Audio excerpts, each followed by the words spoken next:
Le tengo en línea a una persona, eh, a un profesional médico de primer nivel. ¿A quién es? Es el doctor Víctor Gómez. Hoy quiero hablar con el doctor Víctor Gómez. Siempre hablamos con el director de la duodécima, también con el jefe de epidemiología. Hoy vamos a hablar con el doctor Víctor Gómez. Antes que nada, doctor Víctor Gómez, muy buenas noches para Radio Pilar. Buenas noches, Papilo, y para todos tus oyentes de Radio Pilar. Sí, doctor. Quisiera conocer un poquito, tu perspectiva, la interpretación que tenés del contexto, esta calma tensa que estamos viviendo en estos momentos, en que vemos como una desescalada de esta ola de contagios que estamos teniendo a nivel país, ¿verdad?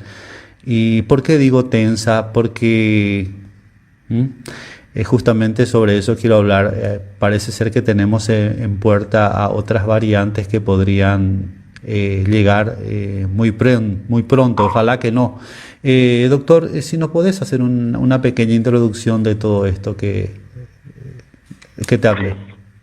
Perfecto, ¿qué tal, Papilo? De vuelta. Sí. Bueno, nosotros, a partir del momento de tener la idea y el conocimiento de que llegarían las vacunas procedentes por la donación de los Estados Unidos, en la millón de vacunas, eso causó, en cierto modo, un alivio en la ciudadanía, no solamente aquí en Pilar, sino prácticamente en todo el país, ¿verdad? Eso dio un impulso al trabajo que se estaba haciendo con relación al tema de la vacunación, ¿verdad? Todas estas vacunas, sea del origen que sea de la marca que sea, sirven para, vamos a decir, inicialmente para el coronavirus que se conocía desde hace un tiempo atrás. Cada una de estas vacunas, vamos a decir, tiene un porcentaje de efectividad, ¿verdad? Con una primera dosis, y esta con la segunda dosis llega prácticamente al 100%, ¿verdad?, de efectividad en contra de lo que es la enfermedad grave del coronavirus. Eso es importante conocer un poquito. O sea, esta vacuna, o la vacuna que se están aplicando ahora, permite al cuerpo encontrar una defensa adecuada para no generarse en él una enfermedad grave de lo que es el coronavirus. Pero eso no impide el contagio de las personas, ¿verdad? O sea, una persona que tiene la vacuna se contagia del coronavirus, pero su respuesta inmune hace que su cuadro sea leve. Vendría a ser lo mismo que lo que ocurría, por ejemplo, con la influenza H1N1, ¿verdad? O sea, en ese momento, cuando surgió no, en este caso no fue una pandemia, fue un caso de infección que agarró a varios lugares, pero no llegó a ser una pandemia, ¿verdad? Cuando se hizo el H1N1, cuando empezó el H1N1, mucha gente que se infectaba también tenía casos graves de influenza, que hacían una neumonía de respiratoria de casos graves, ¿verdad? Estos pacientes, vamos a decir, desarrollaban un cierto grado de defensa en contra del virus, pero esa inmunidad tampoco era, vamos a decir, total, y con eso no se podría eliminar al virus. Entonces, por ahí que aparecen las vacunas también. Las vacunas de H1N1 se aplican anualmente en una dosis ahora, y esas cepas se fueron debilitando. Las primeras fueron muy fuertes, con mucha carga viral, y esas personas prácticamente llegaban a la terapia intensiva también. No fue el caso en nuestro país, pero en otros países ocurrió de esa forma, ¿verdad? Entonces, ¿qué pasa con el tema de las vacunas y el virus coronavirus, ¿verdad? Esa vacuna inicialmente produce, vamos a decir, una reacción de nuestro cuerpo, generación de lo que nosotros conocemos como anticuerpo, que reacciona ante ese antígeno RN que tiene el ARN que tiene el virus, ¿verdad?, cuando ingresa a nuestro cuerpo, y le protege a nuestro cuerpo con ese antígeno, ¿verdad? de una infección posterior que podría ser mucho más grave. ¿Qué es lo que se está especulando ahora en la mayoría de los casos? Como el virus es como cualquier otro ser vivo en nuestro mundo, tiende a, vamos a decir, replicarse, o como en el caso de los mamíferos o el ser humano, a tener o a proteger su descendencia, ¿verdad? Hace lo posible para adaptarle a su descendencia a su nuevo ambiente. Es decir, si nosotros le sacamos a una persona que vive en la ciudad y le llevamos al interior, vamos a decir, en el campo, probablemente esa persona no se va a adaptar, pero sus hijos ya van a ser adaptados a ese ambiente. Lo mismo ocurre con el virus. El virus, por lo general, tiene tendencia, para poder sobrevivir, ¿verdad? Ellos tienen la tendencia de adaptarse al medio donde se encuentran, en este caso en el ser humano. El cuerpo, por lo general, le rechaza inicialmente a ese virus. Entonces el virus modifica su, vamos a decir, su cadena de aminoácidos, su estructura modifica, de manera a poder pasar desapercibido dentro del organismo humano, ¿verdad? Pero esas modificaciones también pueden producir variantes que son más graves que las anteriores, hasta el momento que empiece a debilitar su carga viral, y eso hace que el virus pueda convivir con nosotros, como es el caso del H1N1. Nosotros nos aplicamos, o cualquier, vamos a decir, el gripe estacional, por decirlo. Inicialmente es un coronavirus también, pero no es el SARS-CoV-2 que produce el COVID. Entonces ese coronavirus se adaptó a nuestro cuerpo para vivir con nuestro cuerpo. Entonces no produce una manifestación tan grave, sino una rinitis, un cuadro febril leve. Entonces, ¿qué hizo el virus? Para poder sobrevivir, él y su especie, vamos a decir, modificó su estructura.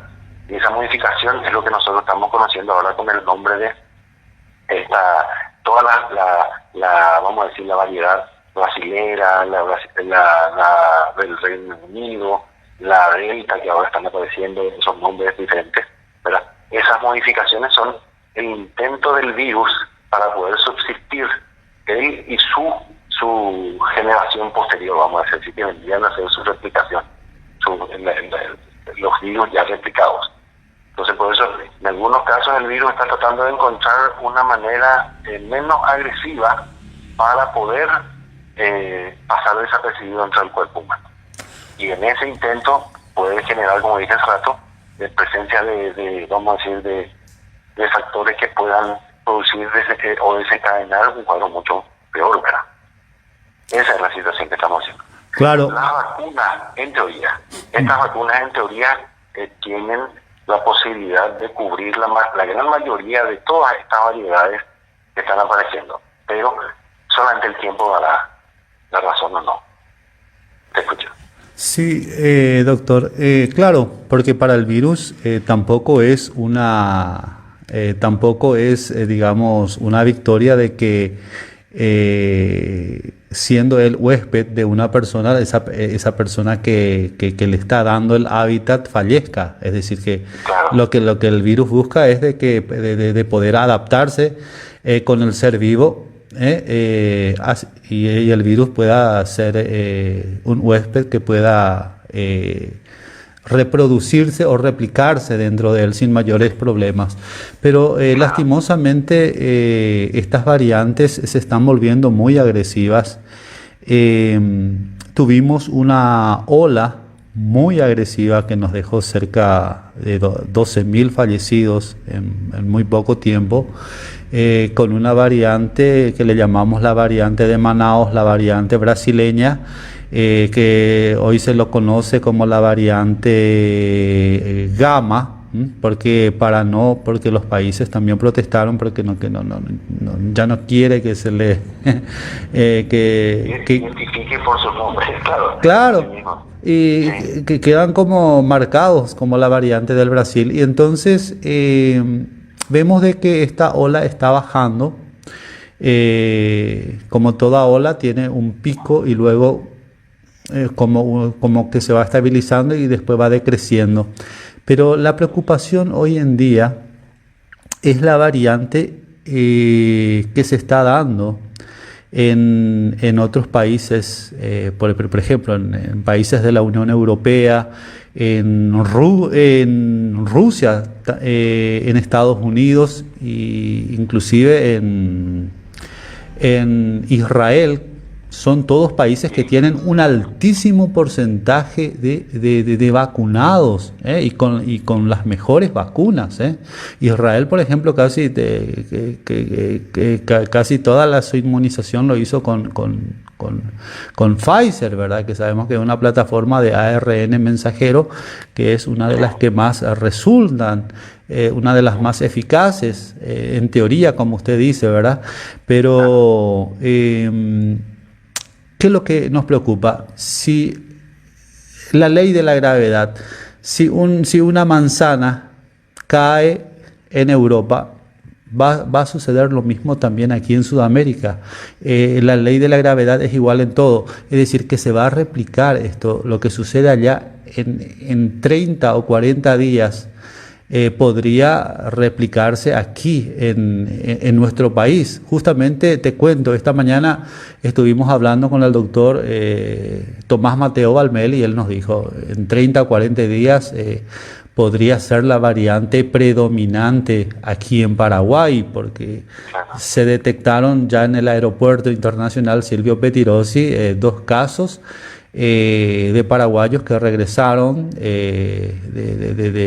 específicamente de Buenos Aires, ya con la variante Delta, y se cree que haya una pequeña circulación y que esto va a ir subiendo de a poco y sacándole espacio a otras variantes menos contagiosas, ¿verdad? Nos preocupa eso. ¿Por qué, doctor? Por el índice de vacunación que tenemos. Se dio desde hace pocos días se dio un avance tremendo, una vacunación masiva, pero sabemos que de estas 1 millón de dosis de Pfizer que llegaron, quedan menos de 200.000 y van a terminar en unos días. Después ya no se ven lotes grandes que van, aparentemente, así como vemos, como que se va a ir frenando esta vacunación masiva y nos va a tomar, no sé, con un 5% de la población vacunada totalmente con las 2 dosis, nos va a tomar esta variante que se considera la variante más peligrosa por ser más contagiosa.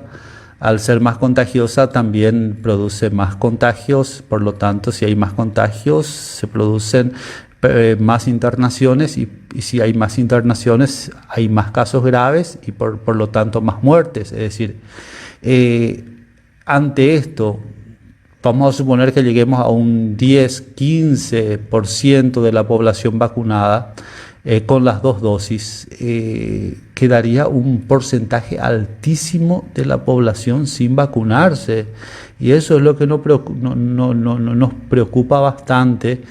¿Qué pensás, doctor, que se podría dar un desastre sanitario mayor de lo que vivimos con esta variante que está pasando, que es la variante brasileña? Si miramos desde ese punto de vista, y con la aparición de una nueva variante, la que estamos mencionando ahora, lógicamente va a crear, vamos a decir, golpeado sistema de salud que nosotros tenemos podría llegar a afectar de una manera significativa.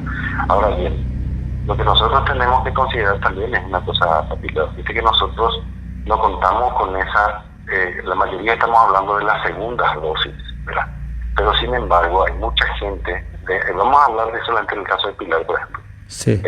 Hubo un pico muy alto de personas contagiadas, a pesar de que el número de, vamos a decir, casos graves no fue muy significativo, vamos a decir, comparado con el número de casos de personas contagiadas, vamos a decir, esas personas contagiadas al recibir su primera dosis, habiendo tenido ya el COVID, vamos a decir, es como si fuera de que con eso, con la primera dosis ya llega prácticamente al 100% de inmunidad.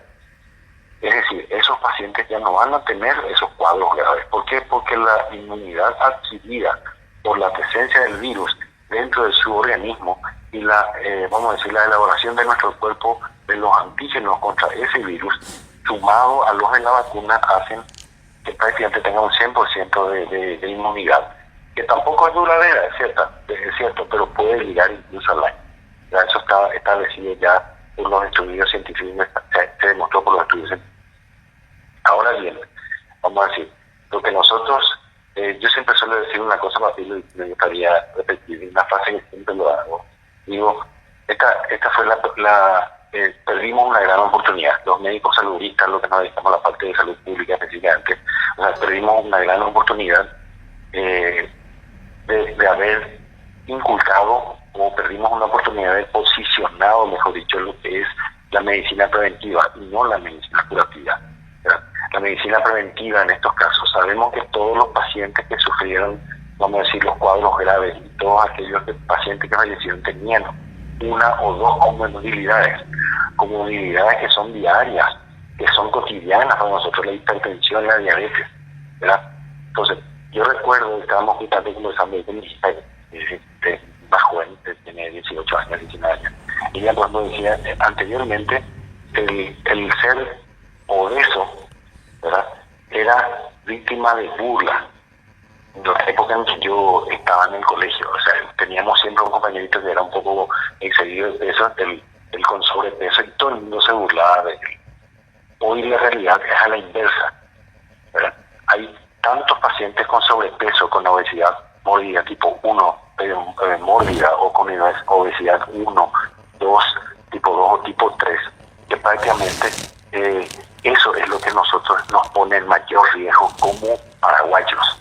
O sea, si viniese una variedad que no tenga una cobertura por la vacuna, o que nuestro porcentaje por el número de vacunados sea bajo, el riesgo más grande está para ese tipo de personas. En promedio, según las estadísticas, hay entre un 30, hoy yo creo que hay más incluso, pero se establece que es hasta un 30% de pacientes con diabetes en el país, y la hipertensión en un 40%. Ahora, la preocupación grave que yo tengo es, una cosa es que te detecten la hipertensión, otra cosa es que estés bien tratado o que tu presión esté controlada. Entonces yo hablaría un porcentaje mucho mayor de personas que tienen hipertensión y que están de ese 30 o 40%, ¿cuántos están controladas su diabetes o cuántos están controladas su hipertensión? Por eso yo insisto mucho las veces que tengo oportunidad de hablar aquí por la radio, insisto mucho en este tema. O sea, si tienen la presión alta, si tienen diabetes, hay cosas importantes que tienen que recordar, que tienen que hacer una actividad física, que tienen que comer poca sal, en el caso del hipertenso, no comer azúcar ni nada dulce en el caso del diabético, tratar en lo posible de eliminar, por ejemplo, todo lo que sea hidrato de carbono, pan blanco, harina de trigo, el paciente que tiene diabetes. ¿Por qué? Porque eso en cierto modo no va a ser automático, pero va a ser con el tiempo que baje de peso y pierda esos kilos que hoy para él son una carga muy grande, ¿verdad? Porque le expone a un riesgo mayor y es que presenta un cuadro de COVID, ¿verdad? Y lo mismo pasa con la persona que tiene una hipertensión, que por lo general ya tiene un daño cardíaco debido a la hipertensión, ya sea una hipertrofia ventricular o una coronariopatía.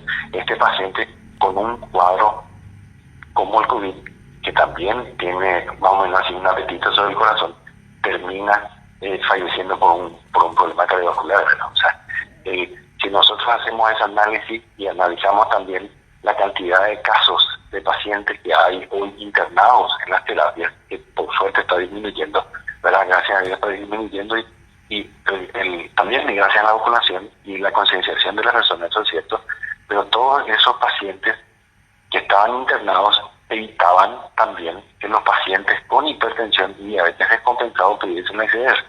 Entonces era algo que nosotros habíamos previsto ya en el 2000, a finales del 2018, antes del inicio de la pandemia, ya habíamos dicho que era más preocupante estos cuadros de hipertensión y diabetes, porque ellos van a ser los que van a quedar afuera. Porque una persona puede tener la presión alta, puede tener una complicación de la presión alta, pero puede tener un accidente cerebrovascular, pero mientras respire no hay problema, solo no hay problema. El paciente con COVID no va a tener posibilidad de respirar, eso decíamos nosotros a finales del 2018. Lastimosamente se cumplió la predicción y nuestro temor más grande. Pero como yo siempre digo, nos preocupamos mucho más por la parte asistencial, vamos a decir, construir terapias intensivas, contar con la cantidad de camas suficiente, y nos olvidamos un poquitito del tema de lo que es la educación con respecto al tema de la alimentación, del, vamos a decir, cambio de estilo de vida, ¿verdad? Es de la adherencia al tratamiento, porque esas son las cosas más importantes, o sea, que deberíamos haber insistido nosotros en el tema de atención, la más preventiva que curativa, ¿verdad? Pero bueno, las cosas se dieron de la forma que se dieron, ya no va a poder cambiar. Y yo creo, y le ruego a Dios que esto no llegue a eso que estás comentando, Papilo, porque va a ser más que preocupante, ¿verdad? Ahí va a ser insistir de vuelta hoy ante esas expresiones que estás diciendo, insistirle a las personas que se cuiden del tema de sus comorbilidades y que no crean que esto terminó. Esto aún no terminó, se calculó que más o menos allá por el 2023 o 2024 recién, no por el tema de que todos vamos a estar vacunados, no, sino que todo este problema de la pandemia recién va a terminar. Y si nos referimos a la historia, hace 100 años, tampoco no terminó en un mes, con 3 meses o en 2 meses. Duró prácticamente 4 años toda la problemática de la pandemia. La última que se tuvo hace 100 años aproximadamente. La gripe española. La gripe española, exactamente. Entonces, esa situación es lo que, vamos a decir, es importante recordar, ¿verdad? Y, por ejemplo, voy hablando de un caso de una situación similar que nos llevó a hacer una pandemia, pero agarró prácticamente muchas partes de Europa. La fiebre tifoidea, por ejemplo, ¿verdad? Que en realidad ahí sobre la marcha se descubrió, pero más bien fue un trabajo de saludistas que descubrieron por qué ocurrió, y cuando solucionaron el problema evitaron que continúe la problemática, ¿verdad? Entonces se le incluso vamos a decir, se le dio mucha prioridad en ese momento a las atenciones comunitarias, ¿verdad? Lo que hoy nosotros como conocemos con lo que es las unidades de salud de la familia. Ellos deben ser los baluartes. ¿Por qué? Porque insistir mucho en el tema de la atención de los pacientes con hipertensión y con diabetes, los pacientes con comorbilidades, educación, promoción, prevención, esos son nuestras herramientas en un país como el nuestro, que tenemos un sistema de salud muy frágil. Ahora, lo más importante es tratar de fortalecer esa área, ¿verdad? Si nosotros conseguimos, ¿verdad?, que la gente entienda que llegar al hospital, a un hospital como el hospital regional, por ejemplo, aquí, es acceder directamente al tercer nivel de atención, cuando lo correcto sería que primero lleguemos por la puerta de entrada del sistema, que es la atención primaria en salud, ¿verdad?, que es la unidad de salud de la familia. Y yo siempre suelo hacer un comentario con respecto a algo que se enseña en salud pública. Dice, la persona que no está enferma no significa que está sana, ¿verdad? Nosotros tenemos la costumbre, el trabajo tiene la costumbre, y casi todos los ciudadanos que no hacen medicina predictiva tienen esa costumbre de esperar a enfermarse para consultar. Claro, mientras que no tenga síntomas, está todo bien. Claro. Entonces eso es una cuestión de percepción, ¿verdad? Yo me chorrea la nariz, tengo una rinitis, y me dijo, no, es hacer una gripe, y suponemos que una gripe nos vamos y compramos la farmacia cualquier medicamento, y terminamos con una neumonía, ¿entiendes? O sea, esa situación es lo que tenemos que cambiar, la mentalidad de esperar a enfermarnos hasta el último momento. Yo entiendo la situación económica de la gente. De repente, una persona que trabaja vendiendo chicles o caramelos, o que sea repartidor diario, que ese es su sustento para darle de comer también a su familia, lógicamente que va a posponer eso, porque un día de trabajo implicaría perder ese 5.000 o 10.000 guaraníes para poder llevar a su casa. Entiendo. Pero cuando llega el último momento, ahí es catastrófica la situación. O sea, los gastos son catastróficos, y si el paciente no se cuide en forma, termina falleciendo, y al final, vamos a decir, en vez de perder un día para su salud, perdió toda su vida y su familia también sobre eso. O sea, por eso yo digo que nosotros tenemos que acostumbrarnos no ya a esperar, no esperar en la enfermedad. Cuando percibimos que hay enfermedad, ¿verdad?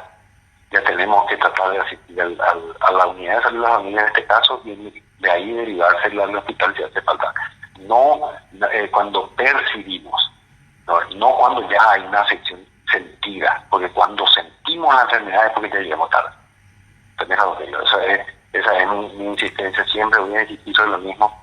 La salud pública tiene que hacer eso. Nosotros somos un país, vamos a decir, económicamente muy débil, ¿verdad? Entonces lo único que nos queda es tratar de llegar antes de que ocurra, ¿verdad? Justamente. Como estás diciendo con relación a esto, ¿verdad? Sí. Tenemos que adelantarnos. Si pensamos que puede llegar, es que va a llegar.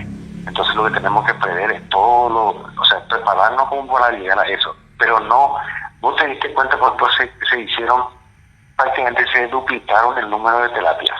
Llegamos cerca de 1.700 y algo hay ahora, ¿verdad? En todo el país teníamos 230 funcionando, en números habían más, pero funcionando eran 230, ¿verdad? Y no pasó un periodo largo de tiempo que a pesar de que se duplicaron las camas, se llenaron todas, ¿verdad? O sea, la solución no está en poner terapia cada media cuadra, la solución está en prevenir que se enfermen las personas. Sí, doctor Víctor Gómez, esta visión de la salud preventiva es una cuestión de que se tiene en cuenta en otros países más avanzados en educación, por decirlo así, sanitaria, por decirlo así. Inclusive los cubanos tienen una visión de la medicina mucho más preventiva. Los médicos cubanos que llegan a nuestro país dicen, bueno, aquí llegan las personas en estado calamitoso en las urgencias y esperan hasta el último momento, como bien usted dijo, cosa que en otros países como en Cuba, por ejemplo, tratan de evitar esos casos ya digamos extremos, con una visión preventiva de la salud, que es la mejor forma, porque para evitar secuelas y en caso de que uno pueda salvarse y evitar la muerte por sobre todo. Yo entiendo de que si hubiésemos tenido esa visión, la pandemia no nos iba a golpear tanto. Tenemos una salud no preventiva, sino que tenemos una salud totalmente curativa, pero con todo eso eso aceleró bastante los casos graves aquí en Paraguay, evidentemente, y eso ya no tenemos tiempo de cambiar sobre la marcha, doctor. Lo que me preocupa, un tema que le escuché decir al ministro de Salud, todos aquellos que se están vacunando con las vacunas ARN mensajero, que son Pfizer, Moderna, van a tener sus 2 dosis rápidamente, pero y aquellos que se vacunaron con las vacunas chinas de virus inactivados ya tienen sus 2 dosis, pero aquellas personas que se vacunaron con vacunas, ¿cómo se diría esto? Vacunas vectoriales, de vector viral, que son AstraZeneca y por decirlo así, la vacuna rusa Sputnik, van a tener serios problemas, lo escuché decir. ¿Y por qué? Porque Paraguay ya no va a recibir lotes de AstraZeneca, es prácticamente imposible, pero se van a poder reemplazar como segunda dosis. Se pueden utilizar las vacunas de otra, digamos, de otra plataforma, que son las ARN,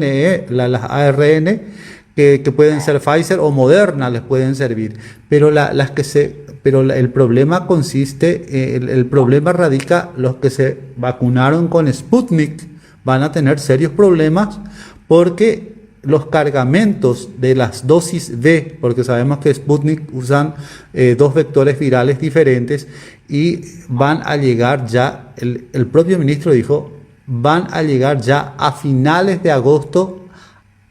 Eso sería lo más rápido que puedan llegar a finales de agosto, y eso equivaldría que todo el mes de julio y todo el mes de agosto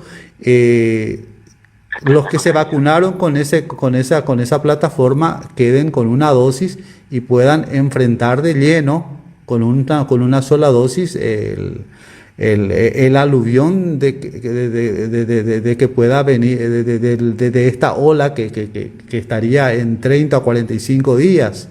Es decir, que es una carrera contra el reloj, pero si vamos a mirar eso, tenemos que saber también que el 70% de la población paraguaya ni siquiera tiene una sola dosis, mirando desde ese punto. Es decir, que preocupa bastante esto, pero sin embargo la gente tiene un aire de triunfalismo, yo digo la santa ignorancia, como que se aceleraron las vacunas, comenzamos a vacunarnos recién, y hay un aire triunfalista y como si nadie supiese lo que se aproxima y lo que podría suceder en los próximos 45 días, doctor. Yo sé que muchas personas de repente me puedan tildar de no sé... negativista, como decimos. ¿Cómo? Negativista o ¿cómo decir? Claro. Sí, de alarmista, pero es mejor que la población sepa lo que puede pasar y que se prepare por lo menos para cuidarse. ¿No le parece? No, la verdad que vamos a volver otra vez a lo mismo que estuvimos hablando, Papito, ¿verdad? Se demostró en la práctica, ¿verdad? Se demostró en la práctica que, por ejemplo, las barreras que inicialmente, antes de la llegada de la vacuna, se utilizaban eran efectivas, ¿verdad? Estamos hablando del lavado de manos o higienizando las manos, para no ofender otra situación, para que no se malinterprete, de higienizarse las manos, utilizar tapabocas y el distanciamiento social eran una herramienta muy útil para evitar la diseminación de los virus. Es más, haciendo una comparación con los cuadros respiratorios, vamos a decir comunitarios, o sea, las neumonías comunitarias prácticamente no existieron en Pilar durante todo este periodo de tiempo, y estadísticamente hablando, te digo, a nivel nacional, el porcentaje cayó prácticamente por decirlo así, a un 5% del 80% que teníamos cuando eran periodos invernales, así como el de ahora. Los cuadros respiratorios, vamos a decir, estacionales, ¿verdad? Sin embargo, vamos a decir, perdimos ese hábito, ¿verdad? Entramos con tapabocas a los locales, nos ponemos el alcohol cuando entramos, pero nos olvidamos de higienizarnos las manos. Ese es un detalle. El otro detalle que está ocurriendo es que, por ejemplo, porque yo ya me vacuné con las 2 dosis, llego a la casa de quien sea, ¿verdad? De algún familiar o lo que sea, y se tratan como si fuera de que ya no son personas que se puedan infectar. Ese es el inconveniente. Entonces, esas personas que son vacunadas se van otra vez junto a sus familiares que son mayores de edad, que están con problemas de comorbilidades, ¿verdad? Y que no llegaron a completar sus 2 dosis de vacuna, también pueden tener un problema. O sea, volvemos otra vez a lo mismo que te decía, lo correcto para nosotros y para todas estas personas que recibieron la vacuna Sputnik o vamos a decir, la AstraZeneca, creo que era que mencionaste, estas vacunas, lo mejor que pueden hacer las que no completaron sus dosis, o ellos tienen que extremar los cuidados con relación a estas 4 barreras que se pusieron: el distanciamiento social, mantenernos hasta que pase, como vos decís, esta legal, no tenemos de otra, ¿entendés? Porque la Sputnik era inicialmente una buena idea, ¿verdad? Pero la complicación pasaba por el tema de la temperatura y todo ese tipo de cosas, y después por el hecho de romper relaciones prácticamente, ¿verdad? Entonces, nosotros tenemos que tratar de salir de esta situación, con las herramientas que tenemos, ¿verdad? Es delicada la situación, es cierto, ¿verdad? Pero tampoco no es algo como para cortarse las venas, como se suele decir, sino sencillamente lo que tendríamos que hacer es insistir y seguir insistiendo en el tema de utilización del tapabocas de manera correcta, ¿verdad? De higienizarse las manos adecuadamente. Al salir de su casa, al tocar los productos, al salir del supermercado, hacer lo mismo, ¿verdad? Higienizarse para no llevar el virus, no llegar hasta su domicilio, más todavía si se tiene una persona de té.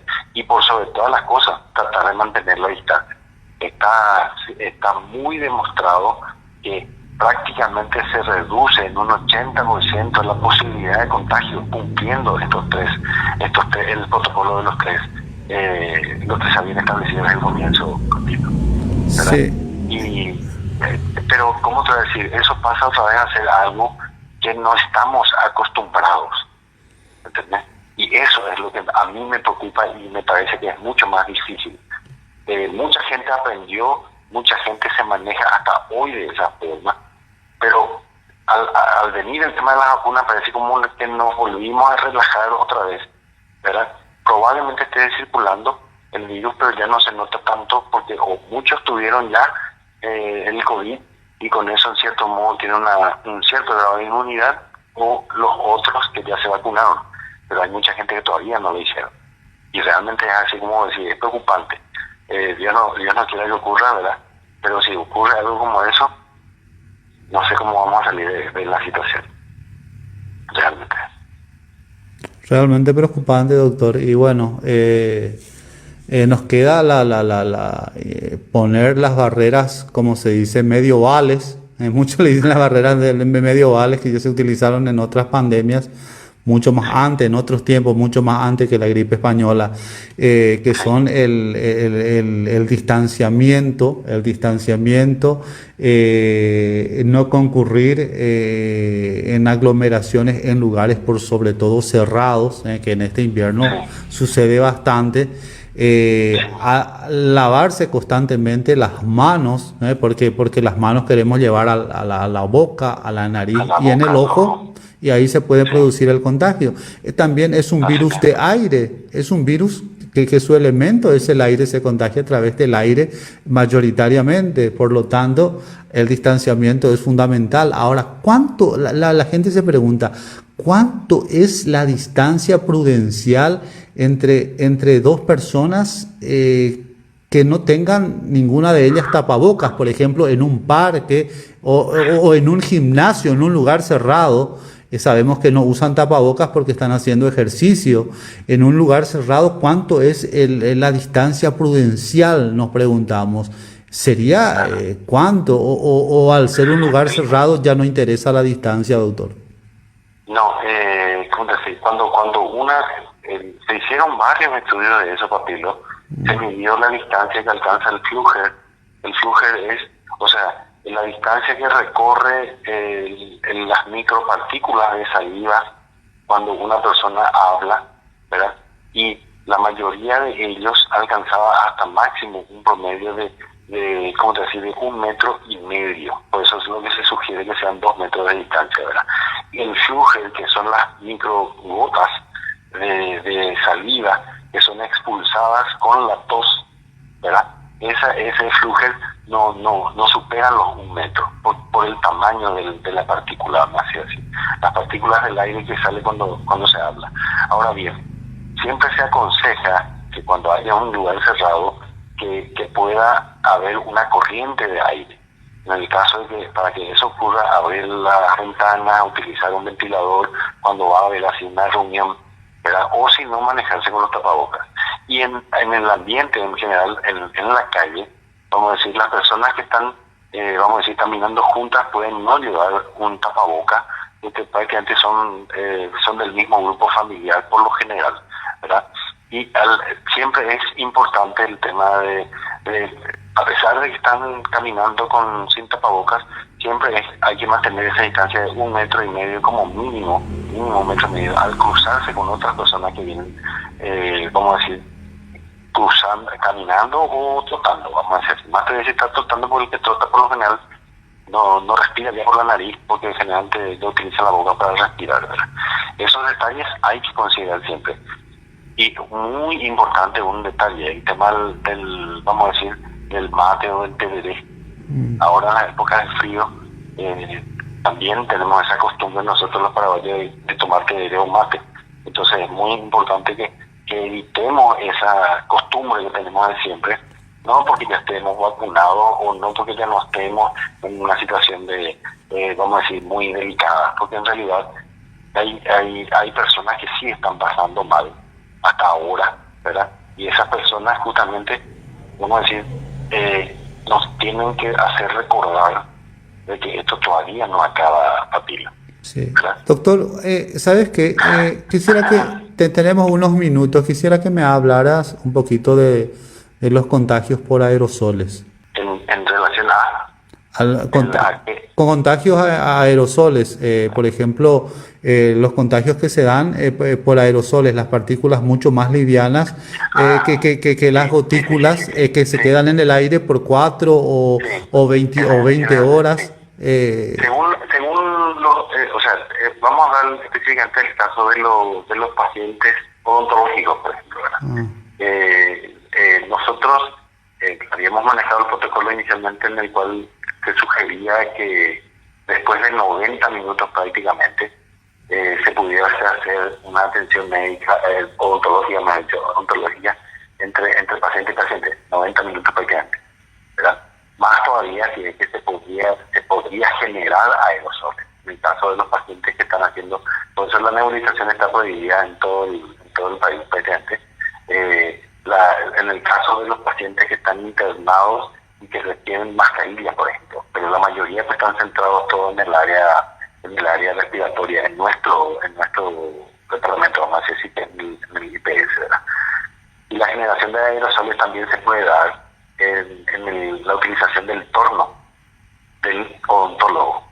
Entonces, esas micropartículas que se generan, porque el torno produce un polvillo fino y la persona con la boca abierta respira. Y es tan liviana la partícula que queda flotando en el aire la partícula con el germen, ¿verdad? Durante aproximadamente 90 minutos. Eso es lo que se demostró científicamente que es así, ¿verdad? Por eso es lo que no se pueden todavía habilitar los consultorios de la parte odontológica, ¿verdad? Siempre y cuando no se tomen los recaudos, porque en ese caso el odontólogo tiene que tener su equipo de protección. Al salir el paciente tiene que, vamos a decir, prácticamente rociar todo lo que sean estos aerosoles que vienen, que son eliminadores de microbios, ¿verdad? Para no decir ninguna marca, y mantener abierta la puerta y prender los ventiladores como para que pueda salir todo el aire que pudiese estar contaminado.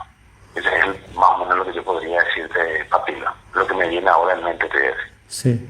Doctor, muchísimas gracias. Te agradezco muchísimo. Se nos acabó el tiempo, pero mira, si es por mí, esto da para hablar realmente muchas horas porque tienen muchísimas aristas y es demasiado importante. Doctor Víctor Gómez, te agradezco mucho la nota y siempre la deferencia por sobre todo de atendernos. Muchísimas gracias, Matilda, y a la orden cuando quiera, y saludos a toda tu audiencia también. Muchísimas gracias. El doctor Víctor Gómez, médico aquí de la ciudad de Pilar.